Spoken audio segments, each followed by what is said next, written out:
discours à la base qui peut-être est le plus important. C'est-à-dire, tu es guinéen, donner à ton pays les armes pour combattre la corruption, pour devenir un pays démocratique, riche. Est-ce que c'est ton plus grand rêve aujourd'hui?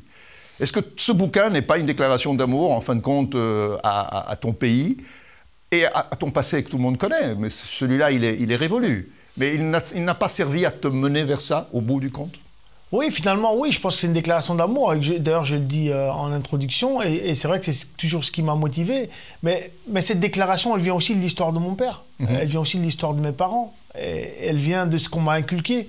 Et elle vient aussi, à un moment donné, de se dire, tout ce que j'ai appris aujourd'hui, est-ce que je ne peux pas le mettre au service du pays d'origine? Vous savez, souvent, je vois beaucoup de pays où le football est hyper bien évolué. On voit des pays qui deviennent champions du monde, des pays qui perforent au niveau notamment de la Champions League, etc. Et que finalement, tu regardes beaucoup et tu dis, mais tous ces gamins là, en fait, ils sont originaires d'où? Ils viennent d'où? Et tous ces talents, finalement, et comment ça se fait que le pays d'origine, d'où ces gamins viennent, avec autant de talent, en fait, ne peut pas développer exactement la même chose, puisque ceux-là, il y en a 10, 15, 20 fois plus qui se trouvent de l'autre côté. Comment ça se fait qu'on ne structure pas ça pour accompagner? Peut-être que ces pays-là, justement, demain, pourraient aussi sortir ça. En fait, l'idée, c'est de dire, on sait faire, ce qu'on sait faire, est-ce qu'on ne peut pas l'apporter dans le pays d'origine pour les aider et les accompagner? Donc ça, c'est un discours politique.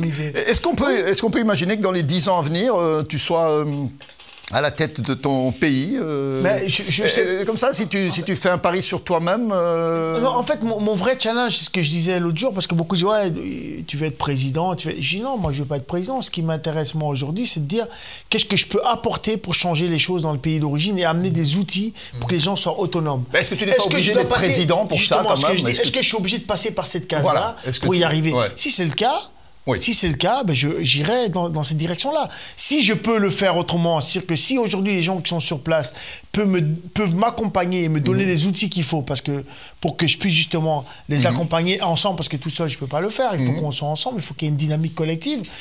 Si ces personnes-là sont prêtes à le faire et à m'accompagner dans cette direction-là, on ira. Mais si le combat que je dois mener, c'est d'aller dans cette direction-là, j'irai dans cette direction-là, parce que mon objectif, je veux arriver à cet objectif-là, et donc cet objectif-là, je me le... Tu sais que dans le pays dans lequel tu es né, le président actuel, je pense que c'est Georges Weah, hein, le président du Libéria. Où je suis né, c'est Georges Weah. C'est Georges Weah qui est un grand footballeur qui a réussi, donc ton charisme en Guinée est extraordinaire, tu le sais. Oui, c'est vrai, mais la Guinée est plus compliquée que le Libéria. Ouais. La Guinée est beaucoup plus compliquée que le Libéria, et puis la Guinée est un pays historiquement... je dirais, où effectivement le combat même du Guinéen en 1958, qui a été quand même un des premiers pays à avoir son indépendance, à réclamer son indépendance sur le continent africain, c'est un pays où culturellement et politiquement ils sont très très très forts. Alors je disais aussi l'autre jour que le grand combat qui est amené en Guinée par rapport à peut-être à d'autres pays en Afrique en général, je parle que la corruption c'est un cancer.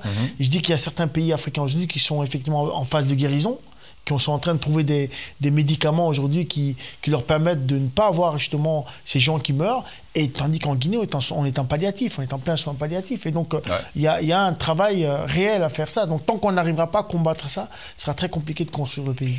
En Afrique, la difficulté, c'est que les gens qui ont étudié, ils sont dans une case.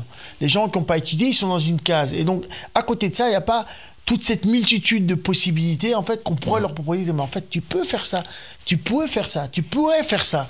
Et c'est ça qui manque vraiment, et c'est ça que j'ai envie de donner comme impulsion.